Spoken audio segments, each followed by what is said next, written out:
আসসালামু আলাইকুম দর্শক, আপনারা সবাই হয়তো বা অবাক হচ্ছেন যে আপনি আপনার ফোনে যতগুলো জিমেল আছে, ভিডিওটা আজকে শেয়ার করে দিবেন। অনেকে একটু ঘাবড়ে যাচ্ছে। যতগুলো ইমেল আছে সেই ইমেলে দেখবেন যে গুগল প্লে নামে আপনাকে ইমেল দিছে। দেখেন, আমার এই ফোনে 3টা জিমেল আছে, 3টা জিমেলেই গুগল পে থেকে মেইল আসছে। অনেকে এটা ফেক মনে করছেন, অনেকে মনে করছেন যে ভাই এটা কি হলো। বিশেষ করে যাদের ফেসবুক পেজ আছে, ইউটিউব চ্যানেল আছে, আমি আপনাদেরকে বলবো বিস্তারিত যে এরা আসলে কি বলতে চাচ্ছে। এই গুগল পের মেসেজটা বা ইমেলটা সবাই সবাই কেন পাচ্ছে, আমাদের কি করা উচিত। আমরা যদি ওপেন করলে দেখবো যে আমাদেরকে একটা সেটিং করতে বলছে, এবং আপনারা এখানে একটি আইকন দেখতে পাচ্ছেন। এই আইকনটা কি আইকন? এটা হচ্ছে প্লে স্টোরের আইকন। এই গুগল প্লে বলতে প্লে স্টোরের একটা সেটিং আপনাদেরকে করে নিতে বলতেছে।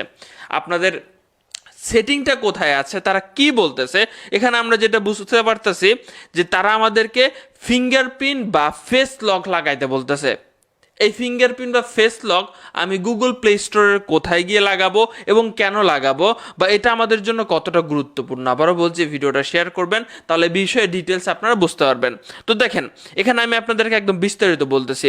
প্লে স্টোরে কিছু অ্যাপ আছে, যে অ্যাপগুলো আপনাকে কিনে ব্যবহার করতে হয়। আবার কিছু অ্যাপ আছে যে অ্যাপগুলো আপনার ভিতরে গিয়ে আপনাকে পারচেস করতে হয়। এটা আপনি একটু মনে রাখবেন, এরপরে আমি বিস্তারিত আপনাদেরকে আগাচ্ছি। তো দেখেন, এই যে মেইলের মাধ্যমে আমাদেরকে কোন সেটিংটা অন করতে বলা হচ্ছে, আপনি প্লে স্টোরে গিয়ে আপনি এখানে চাপ দিবেন। চাপ দেওয়ার পরে আপনি এখানে সেটিং পাবেন, সেটিংয়ে চলে যান। সেটিংয়ে যাওয়ার পরে এখানে আপনারা বাংলাদেশে বিশেষ করে এখন প্রচুর পরিমাণে দিচ্ছে এই মেইলটা, বাহিরের দেশে অনেক আগে থেকেই হয়তো বা এই অপশনটা চালু আছে।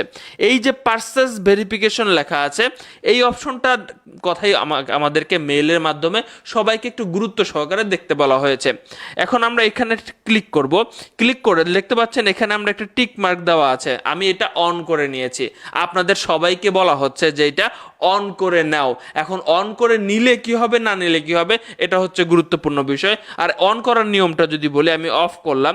এখানে আপনি অলওয়েজ সিলেক্ট করে দিবেন, সিলেক্ট থাকবে, এবং এখানে অলওয়েজ তো সিলেক্ট থাকবেই।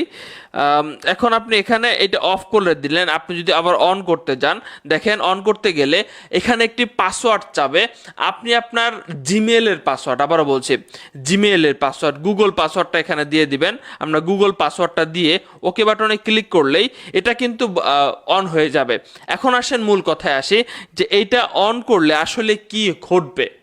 দেখেন, আমি আপনাদেরকে একটু আগেই বলছি যে প্লে স্টোরের বিভিন্ন জিনিস আপনার বাচ্চা পোলাপাইন বা আপনার ফোনটা অন্য কারোর কাছে পড়ে গেল, সে হুটহাট করে আপনার দেখা গেল আপনি কার্ড অ্যাড করে রেখেছেন, আপনার ব্যাংকের কার্ড অ্যাড করে রেখেছেন, বা যে কোনো কার্ড, ইন্টারন্যাশনাল কার্ড অ্যাড করে রেখেছেন, তো সেইগুলো দিয়ে সে হুটহাট করে যে কোনো জিনিস প্লে স্টোরে কিনে ফেলতে পারে।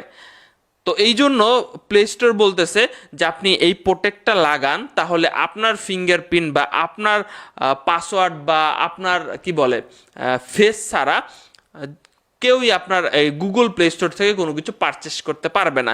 এখন আসেন যে আমাদের বাংলাদেশি মানুষের জন্য কি এটা কোনো ঘাবড়ানোর বিষয়?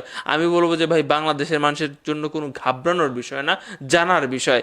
আসলে প্রকৃতপক্ষে আমরা সেই পর্যন্ত এখনো পর্যন্ত যাইতে পারি নাই যে আমরা প্লে স্টোরের অ্যাপ কিনে ব্যবহার করব, বা প্লে স্টোরের বিভিন্ন যে অ্যাপের ভিতরে বিভিন্ন ফাংশন আনলক করার জন্য ইন্টারন্যাশনাল কার্ড প্রয়োজন, বা পেপাল প্রয়োজন, বা বিভিন্ন রকম মেথড প্রয়োজন, যেগুলো বাংলাদেশে এখন অত সহজ হয় নাই। তো আমাদের জন্য আপাতত বলতে পারি এটা অতটা গুরুত্বপূর্ণ না। কিন্তু যাদের ফোনে গুগল প্লে স্টোর থেকে আপনারা এই জিনিসপত্র কিনেন, তো সেক্ষেত্রে আপনারা এই এক্সট্রা একটা ধাপ আপনারা অন করে নিতে পারেন, তাহলে যে কেউ চাইলেই আপনার কার্ড অ্যাড করা আছে গুগল প্লে থেকে যে কোনো জিনিস কিনতে পারবে না। টাচ লাগে, ভুলে লাগে কিনে ফেললো, টাকা খরচ হয়ে যাবে, এমনটা হবে না। তো আশা করি বুঝাইতে পারছি। মোট কথা বলতে গেলে আমার ক্ষেত্রে যদি বলি, আমি কার্ড অ্যাডও করি নাই ভাই, আমার প্রয়োজনও নাই। আশা করি এই ইমেলের বিস্তারিত আমি বলে দিয়েছি। ভালো থাকবেন।